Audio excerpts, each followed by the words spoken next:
สบายดีสวัสดีพ่อแม่พี่น้องFCเบิร์ดสุขุสุคนพี่น้องเลยเปิดภาพมาตอนนี้ก็อยู่ที่บ้านของอ้ายสิงห์แล้วก็เอ้ยวันเพิ่นพี่น้องเนาะที่ว่าเป็นครอบครัวตาบอดทั้งผัวทั้งเมียแหละพี่น้องเลยบไดมาโดนพ่อสมควรพี่น้องเนาะก็ได้ยินข่าวว่าทางอันผัวเพิ่นนี้ได้ล่มหายตายจากไปแล้วแมนหรือว่าจังไดพี่น้องเลยก็ที่ได้พาพ่อแม่พี่น้องหรือว่าพาFCเบิดทุกคนอะไรเนาะไปไปลมนำทางเอ่ยวันเพิ่นว่าเหตุการณ์หรือว่าเรื่องราวทั้งหมดที่เกิดขึ้นนี้เป็นไปมาจังไดพี่น้องเลยเพื่อบ่เป็นการเสียเวลาหลายเนาะพ่อแม่พี่น้องก็ทางบ่าวกับไผก็สิพาพ่อแม่พี่น้อง FC เข้าไปไปลมนำทางเอ่ยวันเพิ่นพร้อมๆกันกับบ่าวกับไผเลยพี่น้องเลย โดยสบายดี สบายดีอีหละน้อย บ่ว่างนี่คือฮอดไปอยู่ กินฮอดอีพ่อ ไปอยู่พ่อเลย ให้แหละอีหละน้อยให้แหละ ให้น้ำพ่อ นี่ บ่เห็นก็บ่ได้ซื้อขนมมาพี่น้องเอ้ยก็พอดีว่ามีขนมติดธงมาเมื่อกี้นี่แหละเดี๋ยวให้นางน้อยก่อนเดี๋ยวมามื้อหน้ามื้อในพุ่นละจังซื้อขนมมาตอนมาฝากเพิ่น โดย อ่า ไอ้สิงห์บ่อยู่แล้วบ่ แม่นเพิ่นไปมื้อวันเสาร์ลงมื้อวันอาทิตย์ เพิ่นไป เดี๋ยวอัน เสาร์ น้องขอถามเรื่องราวก่อนเถอะเอ้ย ถามแล้วมันเป็นหยัง แรกๆน่ะเพิ่นเป็นจังไดเอ้ยเพิ่นจึงเสียหั่นน่ะ โอ้ยแรกๆหันเพิ่นเลยมาที่เป้าเนาะมาที่เป้าแหละแล้วเพิ่นแหละก็ไปว่านำผู้ที่ใกล้ๆเฮือนหั่นก็ เอ้าอีห เรา ละ อ่ะมันเจ็บแค่หลัง 3ถุงเด้อบ่าวมีขนมฝาก3ถุง เจ็บแค่หลัง เจ็บชั้นหลัง โดยกลางคืนมันมีไผมีแต่อยู่ชองผู้เมียทางเฒ่า หลังจากที่เพิ่นเป็นนะเพิ่นเป็นจักมื้อเอ้ยก็เพิ่นสิเสียหั่นนะ สาม 3 มื้อ โดย บ่ได้ไปหาหาหมออีหยังบ่ อุ้ยว่าแล้วคือน้องเบาเลยมันบ่ได้มีไผมีแต่ชมเฒ่าอยู่ มันมีผู้ใด โดยเชียร์แล้วชมมาหลายคน มีแต่ช่องเท่าอยู่ซื่อ เลยนี่ไปขึ้นไปคอยยาบ่น้องมาเมื่อกี้นี้เลยเอายาให้กินแล้วหมดละหมดตอน9โม เป็น ง ประช่องบอกไปว่า หมดละหมดตอน9โมง คือเพิ่นเชียร์น่ะมันเชียร์ตอนกลางเว้นบ่เอ้ย กลางวินตอนเช้าก ลางเว้น โดย อยู่กัน2คนนี่บ่ตอนเชียร์นะ โดย เพิ่นเชียร์ในไทยนะในนี่เลย โดยเชิญการนี่เลย ตอนเพิ่นเชียร์น่ะมีเอื้ออยู่2คน แม่ และผู้ใดไปนำอันไทบ้านมาบัด มีแต่เช้าเพิ่นเห็นพี่ชายเพิ่นเอามาแต่เฮือนพี่ชายเพิ่นไปไม่นาแล้วมาจับเบิ่งลานนั้นอ่อนแล้วเอ้ยก็บ่ฮู้จังได๋เอ้ยก็บ่ฮู้คือกันเอ้ยก็บ่ฮู้เฮ็ดคือกันเฮ็ดงานแขกอันนั้น บ่ฮู้ว่าผัวนี่ บ่ฮู้นี่พอนี่ ขาดใจเลยนะเนาะ แม่ คนกับคนบ่เห็นหุ่ง แม่น โดย จนว่าแข่งเกดีพุ่นแหละคันว่าบ่มีผู้ออกมานะ แม่ชาวเม่นเพิ่นและน้องเพิ่นเลย คือทางเมียนี่บ่ได้จักกับผัวเชียร์ทํ แม่น เพิ่นเชียร์ก็เชียร์นี่เลย เฮ็ดอันนี้เลย แต่หลังจากนั้นก็มีแต่ว่าทางนาซาวน่ะไปนำไทบ้านมา แม่นมานำก็นำทั้งลุงเพิ่นทั้งเพิ่นเพิ่นมา เลยก็เลยได้ครบงานบ่ยามกลางคืน ครบ คืนหนึ่งเดี๋ยววันเสาร์ปงวันอาทิตย์ แม่คือหนึ่ง คือหลังจากที่ไปปงทางบริจุดเลย ผังมีแห้ง มันมา มันมีแห้ง เพิ่นว่าตายกับท่านหันบ่ งั้น เพิ่นเอิ้นว่าตายกับท่านหันไปจ้ะเนาะ โดยตามท่านทันโกะทางเอานะเจะเลยเจะมื้อวันที่21ตั้งกองบุญ ก็คือสิจัดงานบุญนำไอซิงเพิ่นนี่วันที่21 โดย วันที่21มื้อนี้กับวันที่เท่าไหร่ 12 12 แม่น ใกล้แล้วเนาะ โดยไกลแล้ว ยังอีกแต่8-9มื้อพี่น้องเอ้ย วันนี้ก็มารับเพิ่นเข้ามาน้ำเราเพิ่นเข้ามากับเมียเพิ่นเพิ่นก็น้ำตาตกมารับเพิ่นเข้ามาวัน โดย โดยมีกับน้องมา และหลังจากที่ไปจัดงานแจกให้เพิ่นนี่จัดใส่เขาเอิ้นให้สังฆทานติ สังฆทาน แม่นเขาเอิ้นสังฆทานเพราะว่าคนตายมีแฮงขนาดพี่น้อง โดย ก็ยังบ่ถึงว่าจัดงานแจกมีแต่ว่า3ปีเพิ่นจะให้จัดหั้นนะ แม่น แล้วที่ไปจัดสังฆทานนี่จะไปจัดใช่บัดนี้ในนี่บ่ ก็บ่ฮู้เนาะเพิ่นเด้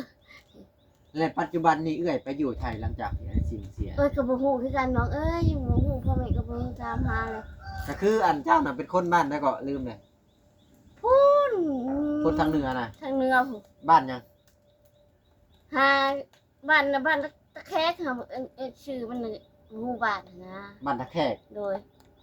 เมือง บ้าน เนี่ย บ้านตะแคกเมืองยมพระน่ะนะมัน อ๋อ บ้านมันน่ะมันบ่ โอ้ ฮู้บ้า อยู่ น ตะแขกพุ่นอยู่เมืองยมราช แม่น คนตะแขกเมืองยมราช โดยทำหมู่บ้านอยู่เมือง แต่ว่าจักแม่นอยู่บ้านใด แม่น แต่ว่าอยู่เมืองยมราช โดยแต่ อยู่แขกขมวนเนาะ แม่นแล้วเขา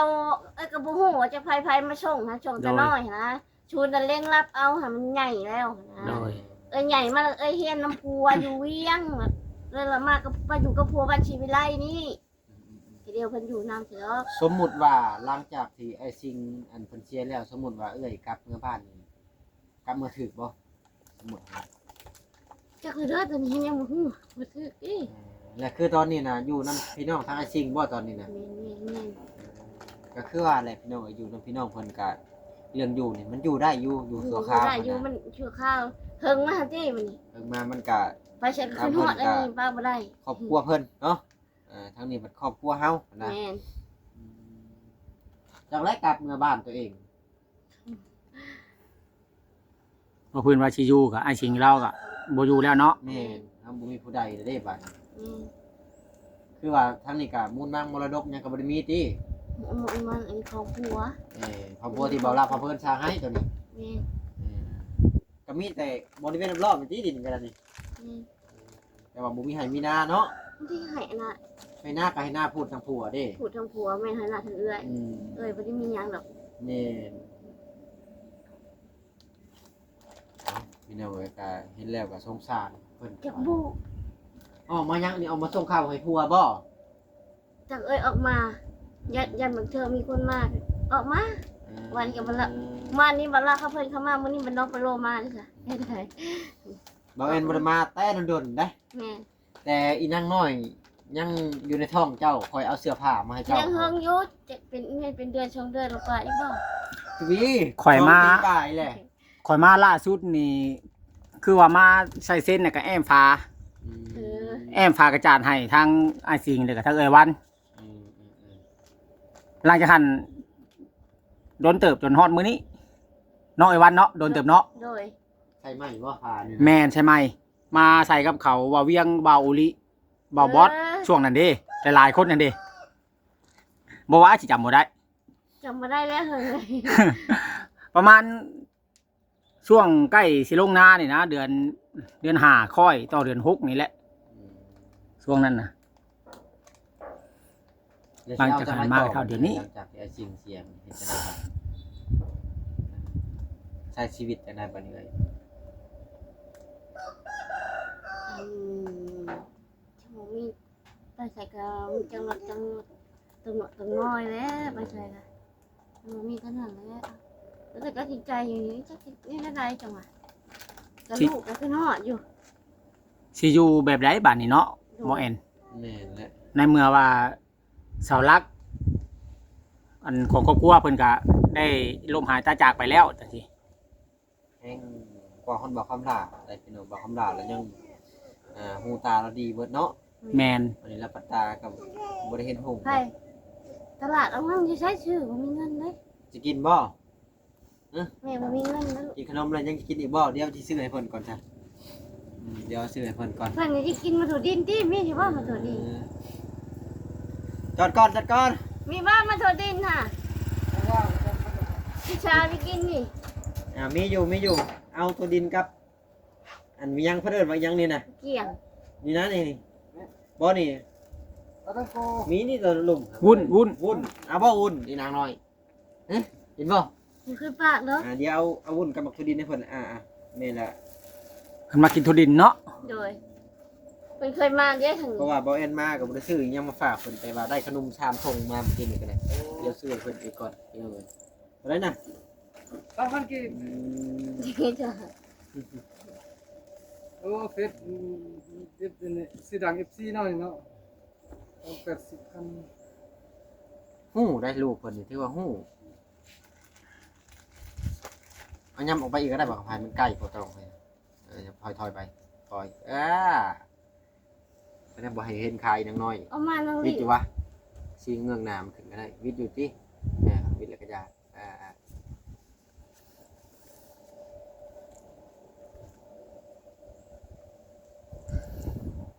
แต่บ่ได้นอนอันนี้แล้วปัจจุบัน ไม่ นี้ นอ เนาะ นแล้วอยู่นอนในบ้าน ย่านบ่ ย่านพอมาหาตอนเพิ่นไปก็สิครอบแล้วก่อนมันยังย่านนะ ญาติผัวมาหา แม่น เพิ่นครอบว่าจังไดน่ะตอน เพิ่นครอบว่าเพิ่นเอาสิไปหาเงินหาเงินมาสิพามาให้เอ้ยนี่อยู่กับลูกถ้ามันใกล้สิไปอ่ะ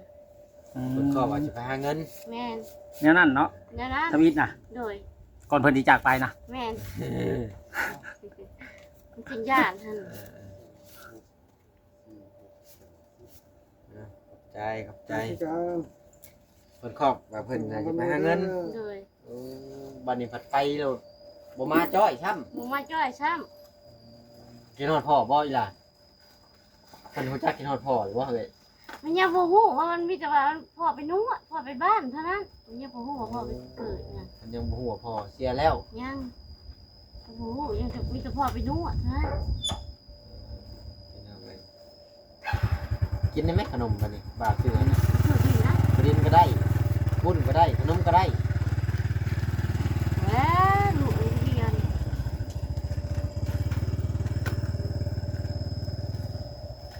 นี่แล้วก็รู้ตนสงสารได้บาทนี้ แม่น คือเฮือนนี่สิบ่ได้กลับมาอยู่เลยแล้วบาทนี้เนาะ อยู่บ่ได้ยังใหม่ อยู่บ่ได้ ยังใหม่ ยังไม่ ย่านบ่ เป็นญาติอยู่ ย่านอยู่ กับอีกอย่างก็มันอยู่ห่างหมู่เด้ มันบ่ได้อยู่ในหมู่บ้านนะแต่ว่าอยู่ในหมู่บ้านก็ ไผก็บ่มีแม่ยังก็บ่มี ไฟโซลาร์เซลล์ก็บ่มี บ่มี ตายแล้วนะไฟโซลาร์เซลล์ในจังเฮือนน่ะ ตายแล้วมีแต่แผ่นมัน มีแต่แพงมันซื่อ ด้วย ๆบ้านนี้เฮ็ดจังได๋ล่ะพี่น้องหลังจากเพิ่นเชียร์เพิ่นก็เคยมาก็แกกบ่ไปมาหาลูกหาเมียบ่ ไปอยู่ตามบ้านที่เพิ่นจะดีว่าเขาไปหัดไปตามหาลูกหาเมียอยู่แถวบ้านมันเคยเข้าบ้านเคยไปนวดเข้าอยู่ และหลังจากเพิ่นเชียร์แล้วก็ลงศพอีหยังอันผู้ได้เป็นคนออกให้บัดนี้หรือว่าเพิ่นเก็บเงินสมาคมนี่บ่ ทางอันนั้นเพิ่นพี่ละ ทางทายาทเพิ่น แม่น เป็นคนเอามา แม่น แต่ว่าเงินสมาคมอีหยังก็ทายาทเพิ่นเป็นคนเก็บกรรมเนาะ ด้วย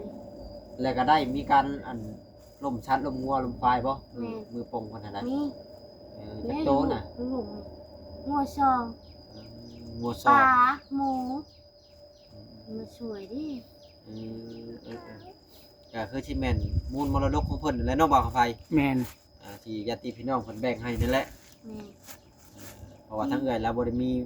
หยังหั่นน่ะ บ่มีหยัง มรดกแล้วก็วิมูลก็บ่มีหลังจากที่เพิ่นล้มงัวล้มควายก็ถือว่ามูลมรดกสมมุติว่าพูดตัวนั้นเพิ่นจะให้ลูกสาวเพิ่นก็เบิดไปได้บัดนี้เพราะเพิ่นเฮ็ดบุญนำเลยเด้แต่ว่าบ่ แม่นเพราะว่ายังมีการเฮ็ดบุญเฮ็ดสังฆทานนี่ก็มันต้องได้เว้าถึงค่าใช้จ่ายอีกเนาะ นี่แหละ มีมูลมีมังอีกอย่างของเราที่ยังเหลือยังข้างก็เพื่อจะเอามูลมังส่วนนั้นแหละมาเฮ็ดบุญเฮ็ดสังฆทานนำทางไอ้สิงก็ดี โดยลายอยู่พ่อเอ๊ะ จะมาพี่ก็ได้บอกไปเขาจะตัดออกแล้วมา บอกลาเพื่อนเข้ามาวันนี้ก็อ้าวน้ำตาตกเมื่อวันนี้ก็เวลาเพื่อนเข้ามานี่ก็น้องพ่อลูกมา คิดฮอดแล้วบ่ คิดฮอดบ่ ฮอดอะไร คิด ให้ ฮอดให้บ่ ให้อะไรเอ่ย อีนางน้อยก็ให้บ่ เบิดแต่เฮือนสองคนอยู่เลย คนเคยอยู่น้ำกันเนาะ แม่นไปรักชามก็ไปฮุกไปเบิดไปทางใดก็ฮุกไป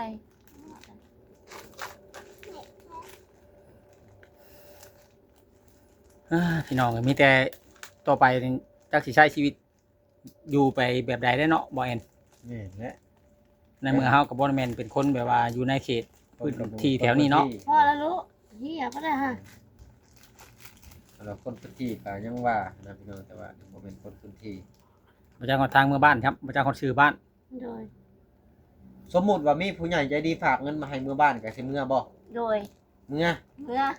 เออ บ่เมื่อก็หาตามเอาน้ำหันแหละเฮ็ดได้จ้ะ เมื่อแหละก็ถามเอาเนาะเขาอยู่ฮู้จักเนาะ โดยแม่น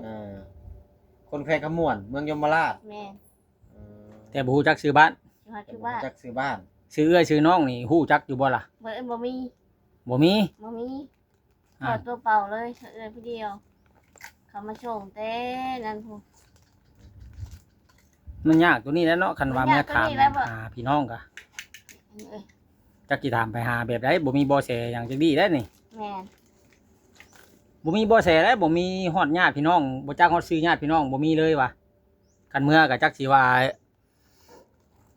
ถามก็ แต่กี่ถามผู้ใดเนาะ แม่น โดย คันว่าชื่อแนวนั้นบางเทื่อก็อาจจะมีคันเฮาฮู้จักเนาะ โดย ฮู้จักชื่อญาติพี่น้องเฮาก็ แม่น บางเทื่อเพิ่นบ่อยู่จังซี่ก็อาจจะมีลูกมีหลาน เพิ่นอาจจะฮู้นะแต่นี่บ่ฮู้จักนี่ติเมื่อจักสิถามไผจักสิเฮ็ดจังใด โดย ก็อุกอยู่ได้ตัวนี้ก็ดี ตัวนี้แล้วน้องคุณไปเพิ่นน้องก็ถืออยู่ลูกตัวนี้แหละ เมื่อพุ่นเบิดแฮงจักสิอยู่ไสแฮงสิยากกว่านี้อีกบ่จัก อืม บ่เห็นบ่อยู่ก็สิบ่มีบัดนี้ อยู่พี่กับอยู่พุ่นกับบ่ต่างกันหยังดอกอะนะ เนาะ ข่อยว่าแฮงสิลำบากกว่าอยู่พี่น่ะลำบากแล้วเฮาเมื่อพุ่นนี่ก็บ่มีญาติพี่น้องเฮาบ่ซ้ำเฮาบ่มีเลยนะผู้ใดบ่มีฮอดว่าชื่อลุงป้าน้าอาจังใดเฮาก็บ่จักบัดนี้ คือเราอยู่พี่แล้วก็อาศัยอยู่น้ำลูกนะ แม่น คือเพิ่นเบิ่งเพิ่นก็เบิ่งแต่หลานนะคือเราเนาะเราบ่ได้มีสิทธิ์หยังแล้วตอนนี้นะ แม่นเพราะว่าผัวเราบ่ได้อยู่แล้ว ตัวเราบ่อยู่แล้วนะเราก็มีแต่ว่ามีสิทธิ์อยู่กับน้ำลูกตอนนี้นะ เพราะว่าเราจริงๆเลยนะลูกจริงเนาะ ถ้าว่าเราอยู่นั่นนี่แล้วก็ย่านเราว่านะยังไม่บ่กล้าอยู่เราว่านะมีแต่มื้อนอนอยู่บ้านก่อนให้มันเย็นก่อนนั่นแหละญาติผัวมาหา เย็นตัวมาหา เมื่อคืนนี้ก็มาช่องเงินให้ล้านหนึงว่าชื่อดินอยู่มันว่า ผัวบ่มาส่ง พ่อหัน ในความฝันบ่ แม่ความพันหัน เอ เอาเงินมาชื่อเลยละล้านหนึงจะให้นี่พ่อบ่ชื่อดินเพิ่นว่า ผัวเอาเงินมาให้ล้านหนึงในความฝัน โดยเป็นให้พระเจ้าไปชื่อดินให้อยู่ จักว่าแล้วมาขอความฝันนี่อยากให้เมียได้ดินใหม่บ่จักอันนี้เนาะ จังว่า อยากให้เมียอันไปอยู่บ่อนใกล้ๆคน โดยแบบนั้นแหละ มีที่ดินที่ดอนใหม่บ่จักอันนี้ แม่น เอาก็ถือว่าเรากลับไปเกิดบนดีบนมีทั้งสุขแล้วแหละบาทนี้ก็ได้ โดย เบิดเป็นเบิดกลับบาทนี้แต่ก่อนกับว่าเอ็นก็ขับรถผ่านก็เห็นแล้วอยู่ได้ละอย่างตามทางน่ะดูกันยังน้อยๆเนี่ย เดี๋ยวลูกก็บ่ทันใหญ่พ่อไปก่อนเลย แห้งท่อแล้วเป็นชีวิตด้วย โดยนี่ท่ออะไรนี่พูดจะนี่แหละเนาะเฮ็ดอะไรเนาะแล้วที่โตที่โทรก็ยังบ่มี มีเงินเท่าไรตอนนี้ฮะ บ่มี และเงินสมาคมทั้งญาติพี่น้องเพิ่นบ่ได้ให้จักกีบบ่ บ่ บ่ให้ บ่ให้เลย โดยตากำพัว5,000กำพัวเฮาเลยบ่เอาเงินมาให้แล้วมาหาซื้อดินอยู่ มีแต่พวกมาต้องความพันทั้งนั้น โดยมันจะเพิ่นทำให้อยู่ไปซื้อดินชื่อดอนอยู่ใกล้หมู่ อยากไปอยู่ใกล้ๆหมู่ แม่น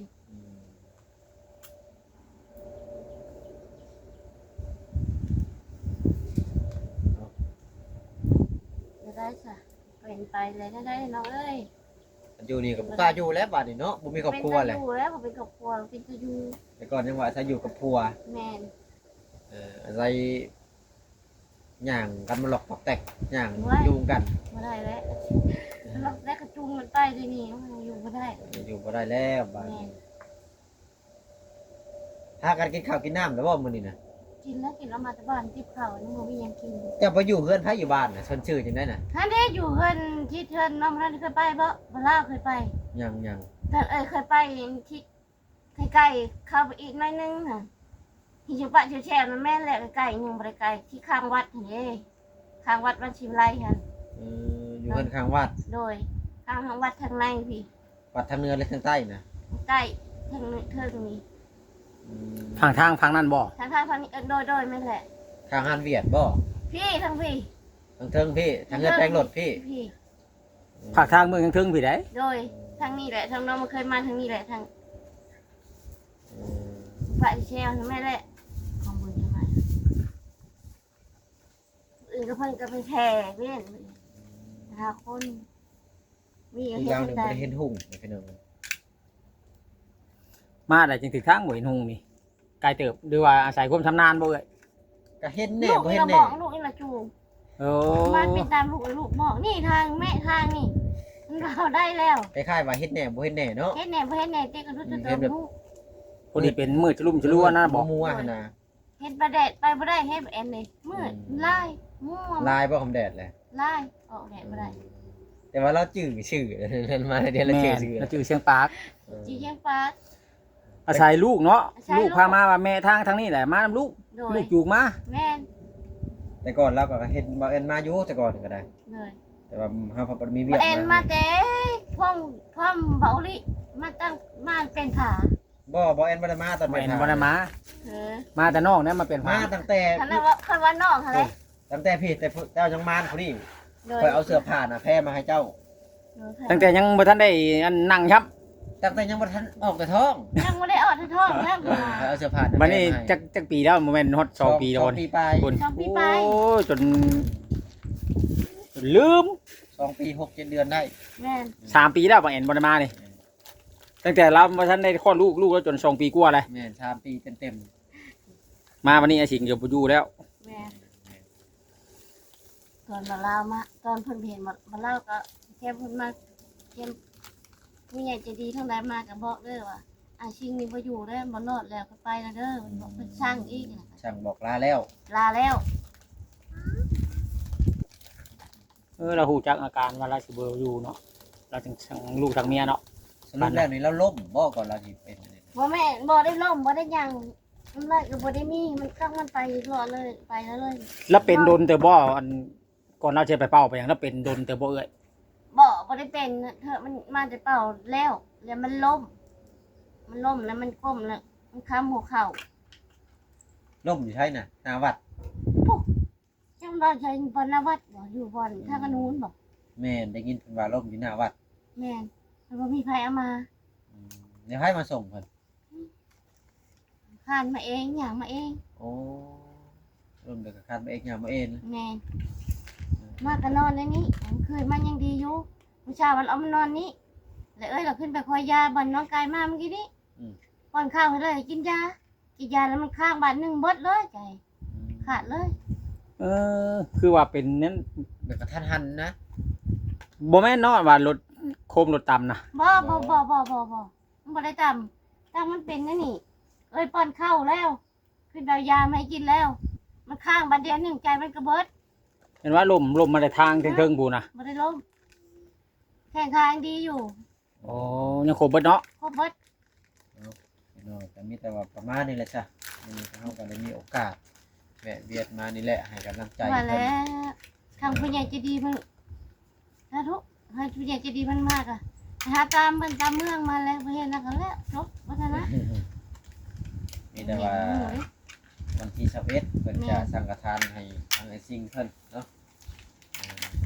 น้องหิมากเขาถึงมุดน้องมาก็หิ้งเราเข็ดปากแชร์ เออ โดย เพิ่นจะมาสังฆทานอยู่นี่บ่หรืออยู่วันพี่น้อง เพื่อนพี่น้องเขาพูดนี่มันยากมีไผ่มันไม่ยัง เอ้า มือเชียร์ที่กระงัวชงโตมป่าหมูมันบอกเรา มรดกทางครัวแล้วฮะแหละ แม่ สั่นกับจบคลิปก่อนพี่น้องคลิปนี้ไปพบกันคลิปหน้าคลิปในพุ่นแหละเอาสบายดีไง โดย โดย ส ส บา บาย ย ดี ดี สบายดีละน้อยสบายดี เคย